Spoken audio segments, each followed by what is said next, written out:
आज उसके ही चलते देखिए कि सहारा इतने बैकफुट पर आई हुई है। बिहार के इलेक्शन से बीजेपी को बहुत बड़ा फर्क पड़ने जा रहा है। आप ये तो बता रहे हो कि 600 करोड़ रुपया आपने वापस किया, आप ये नहीं बता रहे हो कि बिहार का कितना करोड़ रुपया आपने लूटा है। करीब करीब 1 लाख करोड़ रुपया सहारा के ऊपर बकाया है। उस क्रिप्टो करेंसी के नाम पर पैसा उठाया है, स्कूटी रेंटल के नाम पर इन्होंने पैसा उठाया है। क्योंकि सरकार खुलकर आ नहीं सकती है। जिनका 50 लाख 1 करोड़ रुपया फंसा हुआ है, उसको किसी को 10,000 20,000 50,000 रुपया देकर आप क्या साबित करना चाहते हो? अपना आईटी रिटर्न दिखाओ। हम सर आपको आईटी रिटर्न भी दिखाने के लिए तैयार है, आप पहले हमें पैसा तो दो।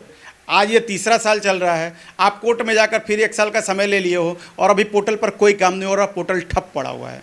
इन लोगों को वोट कतई न दिया जाए। लेकिन इस मामले में कहीं ना कहीं सेंट्रल गवर्नमेंट भी फंसती हुई नजर आ रही है। सहारा के लोग हैं वो पूरी तरीके से सीआईडी को सपोर्ट करें। अगर सपोर्ट नहीं करते हैं तो इस पर फिर हम फर्दर कार्रवाई करेंगे। ये अमित शाह साहब की पूरी चाल है। बगैर लड़ाई लड़े आपकी पैसा किसी को मिलने नहीं जा रहा है।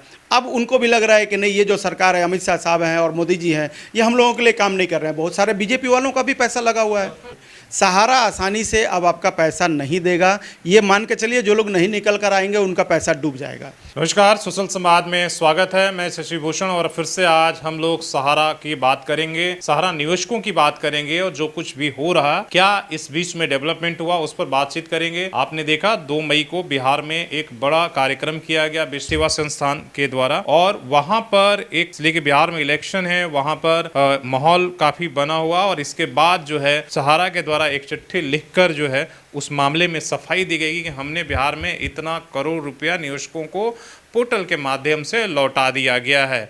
अब जस जस सहारा पर शिकंजा कसते जा रहा है कोर्ट के माध्यम से या जन जागरण के माध्यम से, वैसे वैसे सरकार की भी परेशानी बढ़ती जा रही है। झारखंड में भी आप देखेंगे कि किस तरीके से ये मामला अब जो है सीआईडी को जांच से रोकने के लिए कोर्ट में लेकर सहारा के अधिकारियों द्वारा ले जाया गया और अंतरिम जमानत की मांग की गई थी। अब कोर्ट ने भी एक तरीके से उसमें जो है सीआईडी को जांच से रोकने का जो आदेश था वो नहीं दिया है। आगे सीआईडी अपनी जांच कर सकती है।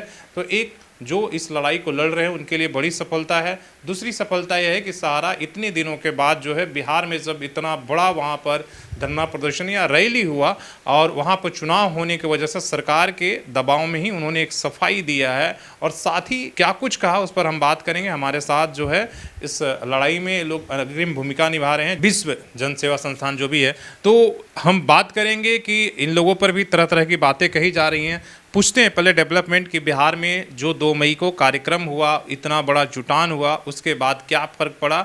आखिर सहारा इस मामले में कैसे, जो आज तक रिस्पॉन्ड नहीं कर रही थी, इतनी लंबी चौड़ी चिट्ठी लिख डाली है जिसमें वो बताया है।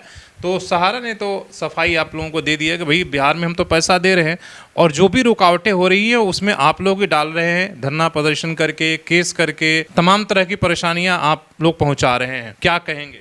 सचिन जी बहुत बहुत धन्यवाद आप। और देखिए सबसे बड़ी बात यह है कि पिछले 3 साल से जो हम लोग मेहनत कर रहे थे, आज उसका ही नतीजा है कि सहारा वालों को अब सफाई, कम से कम सफाई देनी पड़ रही है कि हम ऐसे कर रहे हैं, हम वैसे कर रहे हैं या जो भी कर रहे हैं। तो बिहार में चूंकि अभी इलेक्शन है, तो झारखंड के बाद हमारा पूरा मुहिम, हमारी पूरी टीम जो है, विश्व भारती जन सेवा संस्थान की पूरी टीम जो है बिहार में लग गई है। और सुदामा प्रसाद जो हमारे आरा के माननीय सांसद हैं, उनके नेतृत्व में बिहार में इस पूरी मुहिम को हम लोग आगे बढ़ा रहे हैं। उसी में आपने देखा होगा कि 2 तारीख को हमारी एक हर जिले से लोगों को हमने बुलाया था रिप्रेजेंटेटिव के रूप में कि बिहार में हमें अब बहुत बड़ा कार्यक्रम करना है सहारा के खिलाफ। उसके लिए हमने पूरी अपनी अपना आंदोलन कैसे आगे बढ़ाएंगे उसकी पूरी रूपरेखा हम लोग तैयार करने के लिए लोगों को बुलाए। इसके बाद आप देखेंगे कि पटना के गांधी मैदान में एक बहुत बड़ी रैली हम लोग करेंगे और उसके बाद बिहार के हर डिस्ट्रिक्ट के दौरे पर निकलेंगे। आज उसके ही चलते देखिए कि सहारा इतने बैकफुट पर आई हुई है। इनके सारे अधिकारियों पर अभी गिरफ्तारी की तलवार झारखंड में लटक रही है। और दूसरा बिहार का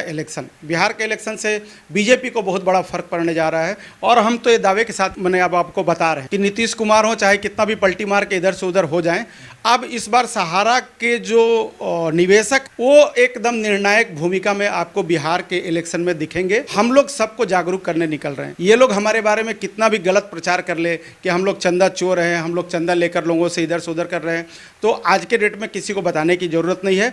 हमारी संख्या मतलब कंटिन्यू बढ़ रही है। मैं आपको बता दूं कि अभी तक हम लोग 50,000 की संख्या के ऊपर चले गए। अब हम लोग क्या है कि लोगों को ये भी बता रहे हैं कि अब पैसा देने की ज़रूरत नहीं है। जो लोग हमारे साथ जुड़ना चाहते हैं, अगर आपकी क्षमता नहीं है, हमें वो 250 रुपये देने की भी ज़रूरत नहीं है, आप ऐसे ही हमसे जुड़ जाए। क्योंकि कोर्ट में हमें पैसा क्यों चाहिए? हमें कोर्ट में लड़ाई के लिए पैसा चाहिए, वकीलों को देने के लिए पैसा चाहिए, और उतना पैसा आ गया है। उसके अलावा और भी बहुत सारे बड़े बड़े लोग, बड़े बड़े जो समाज सेवी हैं, वो हमारे साथ जुड़ गए हैं हमारी मुहिम में। वो लोग देख रहे हैं कि हम बहुत ही ईमानदारी से लोगों के लिए काम कर रहे हैं। तो अब पैसे की दिक्कत अब हमको नहीं है। अब इनको जो बोलना है बोलते रहें। हम इनके गिरेबान तक बिल्कुल पहुंच गए हैं। जो ये लोग हमारा धन लूट कर बैठ गए हैं, हमें ये लोग बोलते हैं चंदा चोर। आप हमें देख रहे हो, हम कौन बोल रहा है? सहारा वाले लोग चिट्ठी लिखकर बोल रहे हैं। ये सहारा वाले लोग, इनके 4 पेज की चिट्ठी, बिहार के एक माननीय विधायक को इन्होंने चिट्ठी लिखा है कि हम CRCS के माध्यम से हर डिस्ट्रिक्ट के इतने लोगों को करीब 600 करोड़ रुपया वापस किए हैं। लिया कितना है? अब मैं वही मैं आपको अब बोलना चाह रहा था। आप ये तो बता रहे हो कि 600 करोड़ रुपया आपने वापस किया, आप ये नहीं बता रहे हो कि बिहार का कितना करोड़ रुपया आपने लूटा है। हमने एक अनुमान लगाया है कि बिहार का करीब करीब 1 लाख करोड़ रुपया सहारा के ऊपर बकाया है। 1 लाख करोड़। ये तो उठ के मुंह में जीरा हुआ। 600 करोड़ जहाँ 1 लाख करोड़ की बात हो रही है। देखिए ये क्या है कि सेंट्रल, ये तो मालूम ही है कि अमित शाह साहब इनसे पूरा पैसा खाकर सहारा के लिए पूरी फील्डिंग कर रहे हैं, और ये सब उसी की बानगी है कि सहारा इस तरीके का लेटर जारी कर रहा है। अरे आप बताओ ना, इसके अभी ये तो सोसाइटी का पैसा है। सोसाइटी के अलावा भी इसके बाद इन्होंने हेथोरियम, एक मतलब क्रिप्टो करेंसी था, उस क्रिप्टो करेंसी के नाम पर पैसा उठाया है। उसके बाद स्कूटी रेंटल के नाम पर इन्होंने पैसा उठाया है। सब कुछ ये सहारा के ऑफिस से हुआ है।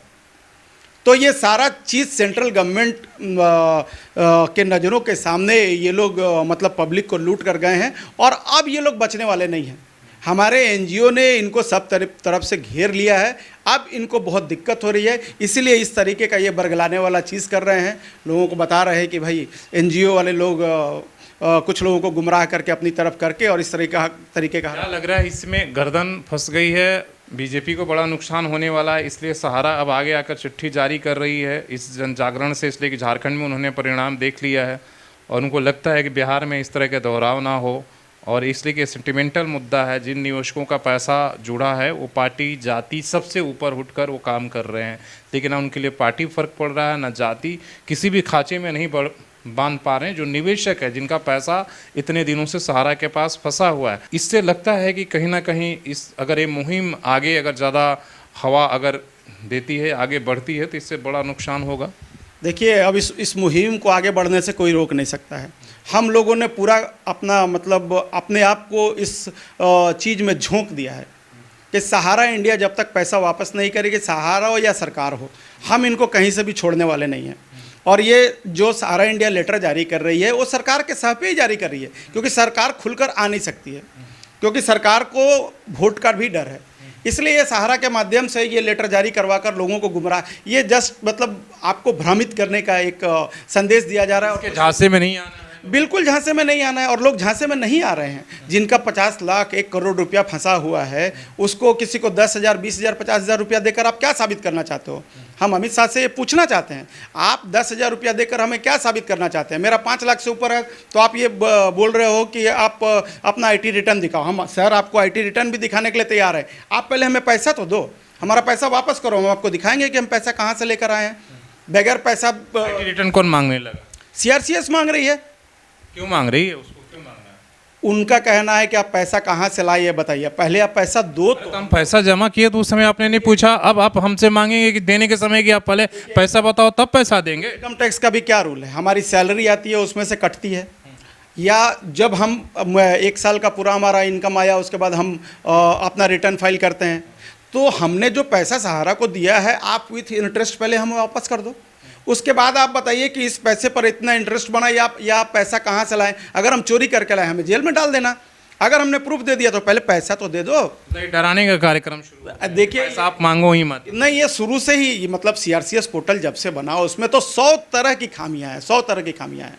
अभी तक तो मार्च 2023 तक का ही पोर्टल एक्सेप्ट कर रहा था जिनका पैसा पूरा हो गया है। उसके बाद जिनका पैसा पूरा हुआ तो पोर्टल ले ही नहीं रहा है, और आप दे भी क्या रहे हो 10,000 20,000 50,000, क्या करेंगे हम लोगों को पैसा लेकर। और आपने जब पोर्टल बनाया तो आपने कहा था कि 1 साल के अंदर सबका पैसा वापस कर देंगे। आज ये 3रा साल चल रहा है, आप कोर्ट में जाकर फिर 1 साल का समय ले लिए हो, और अभी पोर्टल पर कोई काम नहीं हो रहा, पोर्टल ठप पड़ा हुआ है। तो अब जो बिहार का इलेक्शन है, बिहार के इलेक्शन में अमित शाह साहब को अब बहुत दिक्कत होने जा रही है। हमारा एनजीओ इनको किसी भी रूप में छोड़ने वाला नहीं है। हमारा एनजीओ इंडिया गठबंधन, जो लोग हमारे साथ आएंगे इंडिया गठबंधन के लोग, उसको लेकर हम लोग आगे बढ़ेंगे। बिहार के हर डिस्ट्रिक्ट में मुहिम छेड़ेंगे हम लोग, हर डिस्ट्रिक्ट में जाएंगे, लोगों को जगाएंगे कि सहारा के जो इन्वेस्टर हैं वो कम से कम बीजेपी और जब तक आपके नीतीश कुमार साहब उनके साथ हैं, इन लोगों को वोट कतई न दिया जाए। सवाल अब झारखंड पर आते हैं। झारखंड पर जब ईडी का यहाँ पर जब हुआ था, सहारा में एंट्री हुआ था, तभी हम लोगों ने बातचीत में कहा था कि भाई एक तरफ झारखंड में सीआईडी बड़ी अग्रेसिव तरीके से बढ़ रही है, गिरफ्तारी की ओर वारंट जारी हो रहा है, सहारा के अधिकारी कोर्ट तक जाते हैं कि भाई वारंट को रोक लिया जाए, जमानत पहले ही मिल जाए उनको, और सीआईडी की जांच पर तभी हम लोग कहते हैं कि भाई ईडी अचानक इस मामले में हुई। क्या ईडी आने से सहारा के निवेशकों को खुश होना चाहिए, या लग रहा है कि झारखंड के जो सीआईडी बढ़ रही है उसको रोकने की कोशिश हो रही है? अब तो पिक्चर धीरे धीरे साफ हो रहा है। जिस तरीके से इस मामले को जो लेकर जो डीजीपी थे वो बढ़ रहे हैं, अब तो उनके ऊपर ही संकट तलवार लटक गया है। गृह मंत्रालय रिमाइंडर पर रिमाइंडर दे रहा है कि भैया इनको हटाओ, रिटायर करो, इनका अवधि पूरा हो गया। क्या दिख रहा है कि इसमें सहारा भी कहीं पिक्चर में है? देखिए, ये तो मतलब बताने की ज़रूरत नहीं है कि जिस तरीके से झारखंड में सहारा वालों को हमने घेर लिया है, इससे कहीं ना कहीं सेंट्रल गवर्नमेंट भी बौखला रही है और उसी की ही वानगी है कि वो ईडी को इधर उधर भेजकर कुछ कार्रवाई कर रही है। लेकिन क्या है कि डायरेक्टली ये लोग खुल कर नहीं आ सकते हैं। इससे क्या होगा कि पब्लिक को एकदम पता चल जाएगा कि आप खुल कर उनके फेवर में खड़े हो गए। और ये सरकार की तो शुरू से आदत रही है, पूंजीपतियों की सरकार रही है, लेकिन इस मामले में कहीं ना कहीं सेंट्रल गवर्नमेंट भी फंसती हुई नज़र आ रही है। और इसीलिए ये लोग चाह रहे हैं कि जो हमारे डीजीपी साहब हैं अनुराग गुप्ता, इनका कार्यकाल जो ख़त्म हो गया है, लेकिन चूंकि स्टेट गवर्नमेंट, स्टेट को अपना स्टेट भी चलाना है, उन्हें अनुराग गुप्ता में बहुत कुछ दिख रहा है और बहुत सारी चीज़ों पर वो कार्रवाई भी कर रहे हैं, तो उनको रिटेन करना चाहते हैं। उनको चाहते हैं कि उनको एक्सटेंशन दिया जाए और ये स्टेट गवर्नमेंट का विशेष अधिकार है कि वो किसी भी। गृह मंत्रालय तो बार बार रिमाइंडर भेज रहा है कि हटाइए। देखिए, गृह मंत्रालय को तो तकलीफ हो रही है ना, क्योंकि सहारा वाले से जो उन्होंने इतना माल खाया है, और उनके अगर अधिकारी पकड़कर झारखंड में अगर आ जाएंगे, जो आपको बहुत जल्दी दिखने को मिलेगा। कोर्ट ने क्या कहा? अभी कोर्ट में हमने देखा एक आदेश आया जिसमें भाई सीआईडी जांच से रोक लगाने पर कोर्ट ने मना कर दिया, बोला कि नहीं जांच तो हो सकता है। देखिए, 2 दिन अभी कितनी तारीख को 27 या 26 तारीख को एक केस लगा था। उसके 3-4 दिन पहले इनका 2 केस था। केस नंबर मैं आपको बता देता हूँ, 270 और 275। स्वप्ना राय और ओपी श्रीवास्तव का केस था। तो उसमें इन्होंने 2 मुख्य किरदार हैं सहारा के। जी 2 मुख्य किरदार थे। तो उसमें एक्चुअली क्या हुआ कि हमारे वकील खड़े नहीं हो पाए, क्योंकि जिस दिन पहला हियरिंग होता है नॉर्मली दूसरी पार्टी को नोटिस होता है, तो हमारे वकील नहीं जा पाए। तो उन्होंने पहले ही दिन ये ऑर्डर पास कराने में उन्हें सफलता मिल गई कि सीआईडी कार्रवाई नहीं करेगी जब तक कोर्ट में केस चल रहा है। लेकिन उसके बाद फिर 27 तारीख को जयव्रत राय साहब, जब इनको 2 केसों में थोड़ी सफलता हाथ लग गई, इनके फेवर में ऑर्डर आ गया, तो 27 तारीख को जयव्रत राय ने भी अपना एक पिटीशन लगा दिया कि हमें भी इसी तरीके का रिलीफ मिल जाए। लेकिन उस दिन जब हमने देखा कि ये तो गड़बड़ हो रहा है, इनके फेवर में ये ऑर्डर चला गया, तब हमारे लॉयर फिर उस दिन खड़े हो गए और हमने खड़े होकर बहुत ही स्ट्रांगली अपोज किया कि ये सुप्रीम कोर्ट का ऑर्डर है कि किसी भी आर्थिक अपराधी को अग्रिम जमानत नहीं दी जाए और जांच को बाधित नहीं किया जाए। बाकायदा हमारे वकीलों ने वहाँ बहुत मैंने तरीके से जिरह किया और तुरंत कोर्ट ने इसका संज्ञान लिया और उन्होंने बोला उस 2 केस में जो हमने जो ऑर्डर पास किया उस ऑर्डर को हम निरस्त करते हैं और जांच की कार्रवाई चलती रहेगी। और जो ये है सहारा के लोग हैं वो पूरी तरीके से सीआईडी को सपोर्ट करें।